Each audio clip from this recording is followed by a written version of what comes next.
Je suis Bruce Pinard. Et moi, je suis Ricardo Kennyvold. Et nous sommes les Cascadeurs culinaires.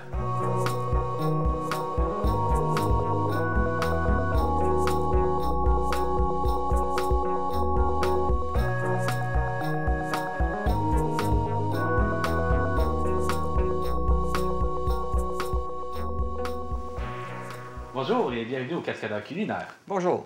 Aujourd'hui, on va parler de langue. Eh oui, pas celle qu'on va parler, celle qu'on va manger. Ouais, on parle pas du français, là. On parle de langue de porc pour commencer.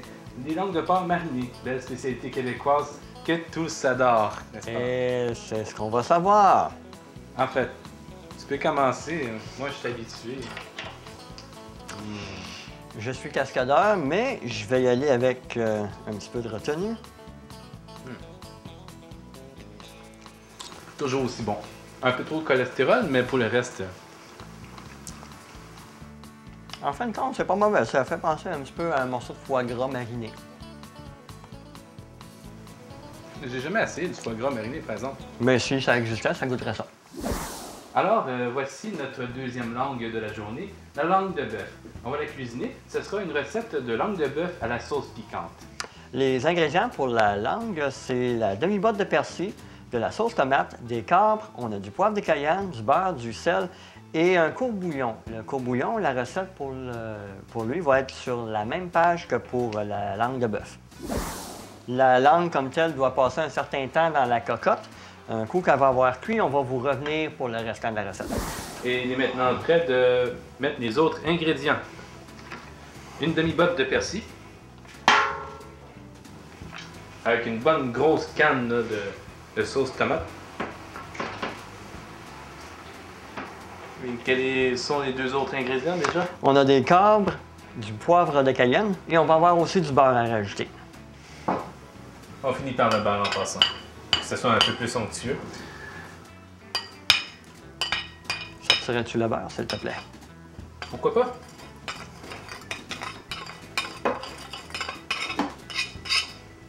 Juste en mettre environ 2 cuillerées à soupe, 2 ou 3. Et on a ici la recette toute prête. Si vous voulez bien voir de quoi ça a l'air avec un beau petit zoom, je peux vous dire qu'à l'odeur, c'est incroyablement bon. Je suis pas sûr si ça va cataloguer comme une cascade plutôt qu'un délice. Et je vois que la viande est excessivement tendre, très tendre. Pourtant, j'étais sûr que ça allait être dur. Mais si vous voulez goûter mon cher Bruce, mon cher Ricardo. Comment tu peux faire pour donner ton propre nom à moi? Je suis simplement subjugué par la saveur de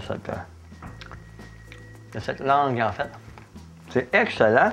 Ouais. C'est pas du tout une cascade, c'est un délice à servir en toute occasion. Si vous avez de la grande visite qui vient chez vous, c'est sublime, c'est vraiment bon. Finalement, j'ai rien que le goût de Frenchie un bœuf. Moi, je le recommande pas, mais bon. Sûrement que ça pourrait être dangereux essayer de frencher un bœuf qui a des cornes après une corrida, mais bon. Ça s'est déjà essayé, puis la personne n'est pas restée bien en forme après. Pour ceux qui ne le savent pas déjà, je suis pas un amateur de bouffe épicée, mais celle-là est juste à point. C'est à peine épicé, ça a un bon petit goût, c'est vraiment bon. C'est excellent même. Mais à vrai dire, il y a des choses qui sont quand même plus souffrantes que ça, là, tel que... Prendre un bain de lave au pied d'un volcan en éruption. C'était excellent et revenez-nous pour une autre cascade. Bonne journée.